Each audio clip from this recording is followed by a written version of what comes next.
Namasté, je suis Sandrine Muller-Boire, je suis guérisseuse. 2 fois de suite que 2 personnes qui viennent me voir font face à la critique des autres. Et donc, comme il n'y a pas de hasard, ça va être le sujet du jour. Alors, comment faire face à la critique des autres et à l'agressivité des autres et à ne pas le prendre pour soi? Première chose qu'il faut savoir, ça fait référence au A1 des 4 accords Toltec. Si vous n'avez pas lu ce livre merveilleux, je vous le conseille, c'est pas pour rien qu'il a vendu à plusieurs millions d'exemplaires. Cet accord Toltec dit la chose suivante. Quoi qu'il arrive, n'en fais pas une affaire personnelle. Qu'est-ce que ça veut dire? Ça veut dire que si quelqu'un émet une critique à votre rencontre, en réalité, cette personne parle d'elle-même. Je m'explique, tous les thérapeutes savent ça. Si quelqu'un me dit « Sandrine, t'es mal fringuée », j'entends, je suis en train de faire du yoga dans un parc, donc oui. Si quelqu'un me dit « Sandrine, t'es mal fringuée », j'ai la solution de me dire « Oh là là, purée, comment je vais me remettre en question, c'est horrible ». Ou alors de me dire « Ok, cette personne, elle est en train de me parler d'elle. Ça veut dire quoi qu'elle est en train de me parler d'elle ?» Une personne qui me dira « Sandrine, t'es mal fringuée », en réalité, elle me dit que son cheval de bataille à elle, c'est le look. C'est-à-dire qu'elle va déterminer sa valeur en fonction de comment elle présente par rapport aux autres ou peut-être par rapport au regard des autres. Donc, elle veut que vous soyez dans ce mode-là. La personne qui vous critique votre look, en fait, elle critique le fait qu'elle se sent en insécurité par rapport au fait que vous assumez votre look et que vous n'avez pas l'air d'être dérangé pour autant, mais elle, ça la dérange parce que c'est grinçant chez elle. C'est son problème en réalité. D'accord ? Autre raison qui fait qu'une personne va vous critiquer. Encore une fois, ça parle de son problème et d'elle-même. Une personne qui critique, c'est une personne qui se sent inférieure quelque part, en insécurité. Et le fait de critiquer, en fait, va permettre quelque part de vous rabaisser pour, dans son esprit à elle, rééquilibrer les choses. Donc, encore une fois, si vous laissez prise à ces critiques, bien évidemment, c'est ce qu'elle va réussir à faire.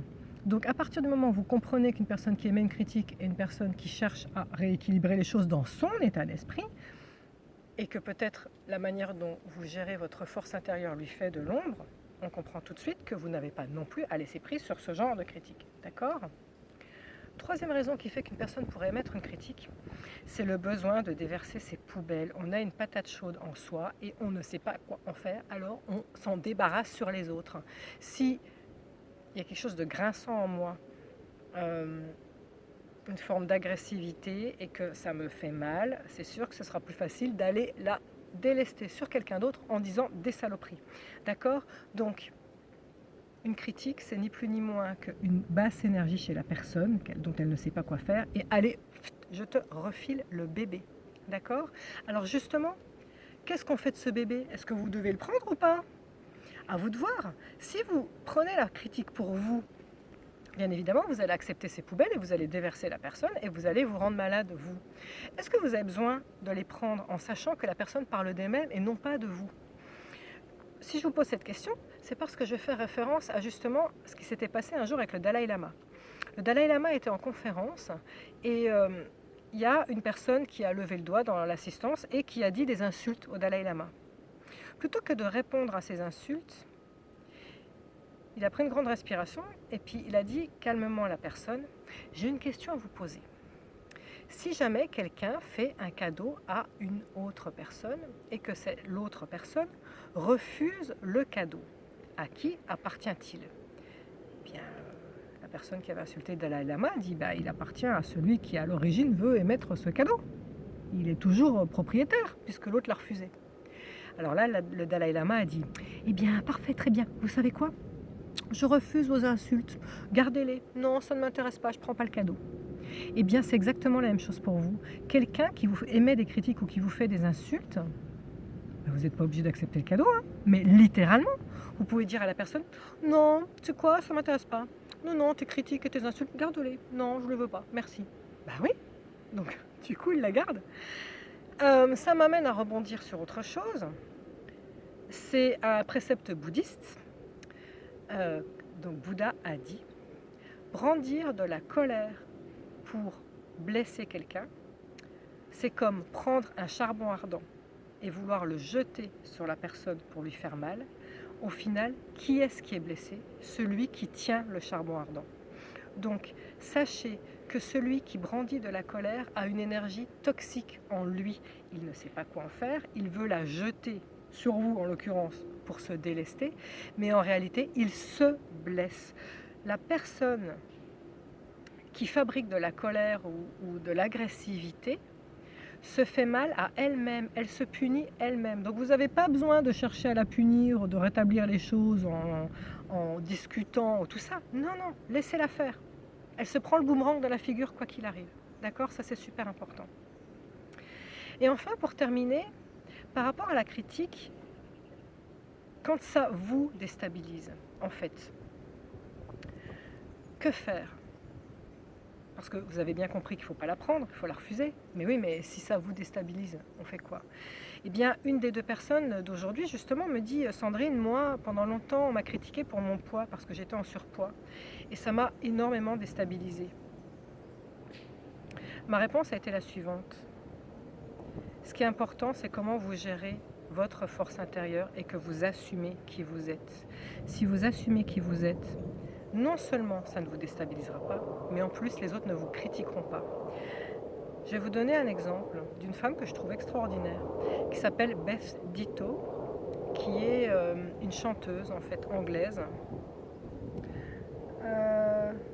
C'est quoi le nom de son groupe? Ah, ça me reviendra. Sa chanson, elle s'appelle It Takes Two. Elle est super en plus. Bon bref. C'est une femme vraiment ronde, d'accord? En surpoids, on va dire. A priori pas très grande, mais elle met toujours des robes hyper moulantes où on voit bien évidemment qu'il y a comme des bourrelets. Mais elle a un charisme, une force intérieure. Le message qu'elle délivre dans ses chansons et tout ça est d'une telle force que je mets au défi quiconque de lui lancer l'insulte qu'elle est grosse. C'est pas possible. Elle assume tellement sa personnalité que moi, personnellement, je la trouve super belle. Et ça ne me viendrait pas à l'idée de critiquer. Un autre exemple, regardez Serge Gainsbourg, qui s'auto-proclamait l'homme à feuilles de chou, parce qu'il avait les oreilles décollées, un gros nez, il n'était pas grand, il n'était pas musclé, il n'était bien évidemment pas beau dans le sens esthétique du terme. Il a réussi à séduire les femmes les plus belles du monde, en commençant par Jane Birkin, bien évidemment, mais Brigitte Bardot, Bambou. Il avait une liste de femmes qu'il a séduites qui sont toutes plus belles les unes que les autres. Ben, est-ce que ça l'a arrêté? Est-ce qu'à un moment, est-ce que les critiques auraient pu l'atteindre? Non, parce qu'il a assumé qui il est. D'accord? Donc, vous êtes seul responsable de la manière dont vous gérez les critiques. Si vous êtes en accord avec qui vous êtes, si vous avez la force intérieure, ça ne vous atteindra pas. D'accord? Donc ce qui est important, c'est voyez comment vous gérez la critique de votre côté. Et si ça vous blesse, remettez en question la manière dont vous gérez votre force intérieure et votre personnalité. Vous savez qui vous êtes. Vous n'avez pas à attendre sur les autres de savoir, de vous positionner pour savoir qui vous êtes. Allez voir à l'intérieur qui vous êtes. Allez voir votre force et trouvez-vous beau ou belle, encore une fois, comme d'habitude. Là, la critique, vous en foutrez complètement. D'accord ? Ça, c'est votre côté de la partie. Maintenant, le côté de la partie de la personne qui émet la critique, comprenez bien, encore une fois, que c'est son problème. C'est ses préoccupations. C'est pour ça qu'il y a la critique. Vous avez juste de votre côté à lui rendre les saloperies qu'elle vous a envoyées. Merci de m'avoir écouté. Namasté.